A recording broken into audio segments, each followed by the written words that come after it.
Dando continuidade nessa série de liderança, saber o que está acontecendo nos bastidores vale muito a pena.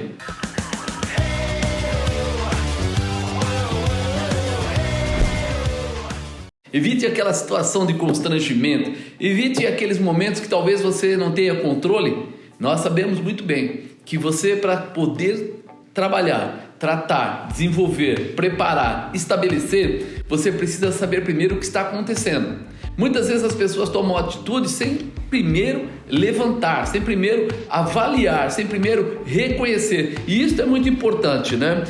Muitas vezes é difícil as pessoas pensarem assim, mas nós fazemos questionários. Questionários às vezes não é apenas no papel, mas com questionamentos que já estão retidos na nossa mesa, separado, sem precisar falar para os nossos liderados. Nós vamos até lá e com algumas perguntas, com algumas colocações, nós conseguimos retirar informações que vão nos servir para muitas coisas. Se eu seguir na Bíblia, eu vou ver quantas vezes Jesus entrou em alguns lugares, conversando, perguntando, e no meio daquilo tudo ele acabava tirando o melhor. Ele entra de repente sentado lá no poço e a mulher samaritana está do lado dele. E ele começa a pedir para ela dar água para ele. E ela diz: os samaritanos não conversam com os judeus. Mas ele não queria simplesmente conversar. Ele queria trazer uma transformação para aquela vida. Mas ele precisava levantar a vida dela ali com ela para que ela, primeiro de tudo, entendesse, aceitasse e mais, confiasse. Você sabe que quando você fala coisas que batem, assustam, preocupam, as pessoas se fecham, elas não se abrem, elas se programam para não serem tocadas.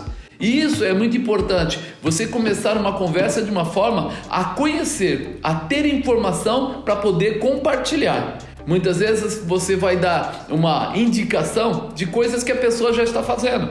O que adianta? Chega lá: olha, eu gostaria que o relatório, eu gostaria que o atendimento, eu gostaria... É tudo aquilo que ele já faz. Ele fala: olha, esse cara nem sabe o que eu faço. Ele nem está ao par do que eu estou realizando. Ao invés de levantar a moral, abaixa a moral. Ao invés de ganhar confiança, perde-se a confiança. Por isso, quando eu me preparo, eu descubro a necessidade. E eu começo a tratar objetivamente, diretamente na necessidade. Tanto daquela pessoa quanto do grupo, até mesmo do projeto da empresa ou de alguém em particular. Eu preciso ter tempo para questionar, para ouvir, ouça bem, para ouvir, presta atenção. Eu preciso aprender a ouvir. Um líder que não ouve, ele não consegue trazer boas informações. Um líder que não ouve, ele acaba atropelando aquilo que é necessário. Então, para um pouco. Comece a formular as perguntas lá na sua mesa, talvez na sua casa, separado, com aquilo que você acredita que é necessário para você ter preparado para distribuir para as pessoas que precisam. Orientar. Liderar é orientar. E orientar tem que estar dentro de um projeto. Então nós não podemos simplesmente chegar na frente das pessoas para falar qualquer coisa. Você começa a causar dificuldades. Você começa a trazer, ao invés de integração, a desintegração. Você começa a mostrar para eles que você não está ao par de nada que está acontecendo. Então, prepare as perguntas, reveja o assunto, avalie o que está acontecendo, para quando você chegar lá em 2 ou 3 perguntas, você já conseguir saber exatamente em que nível essas coisas estão, em que nível o trabalho está, o projeto está, a necessidade daquela pessoa está. Isso é feito separado, você faz antes, para quando chegar lá, em poucas colocações, você relembrar tudo aquilo que já aconteceu. Quando um liderado percebe que o seu líder conhece bem o que ele faz, ele passa a respeitá-lo mais, ele passa a honrá-lo, ele passa a se preocupar até com o que ele fala. Não é mais qualquer coisa. Quando eu estava ainda na última empresa que eu trabalhei antes de pastorear e fazer esse outro lado, eu lembro que eu comecei um trabalho com a equipe de vendas e eu perguntava para eles: por que nós não vendemos esse produto? E aí o pessoal respondia para mim assim: é porque está caro. Está muito alto o preço. O preço do concorrente é mais barato. E eu montei um quadro enorme na parede, quase de ponta a ponta, 4, 5 metros de parede, e comecei a colocar o cliente e a resposta que eles me davam.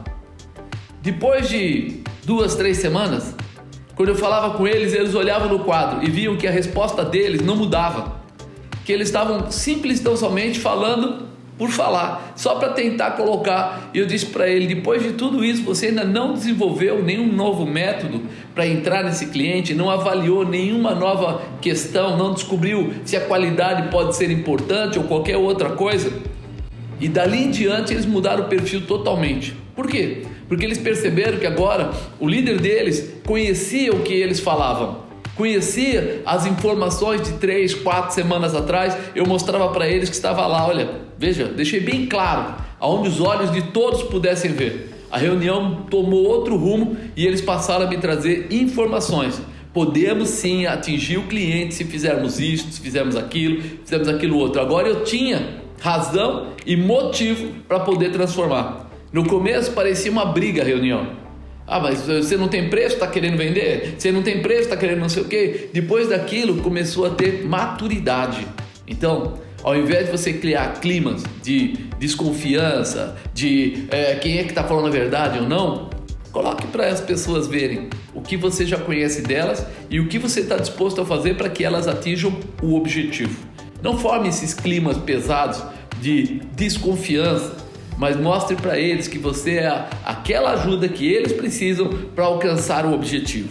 Se você gostou desse vídeo, você curte, você compartilha, você deixa aí o seu comentário. Nós estamos à sua disposição. Que Deus te abençoe.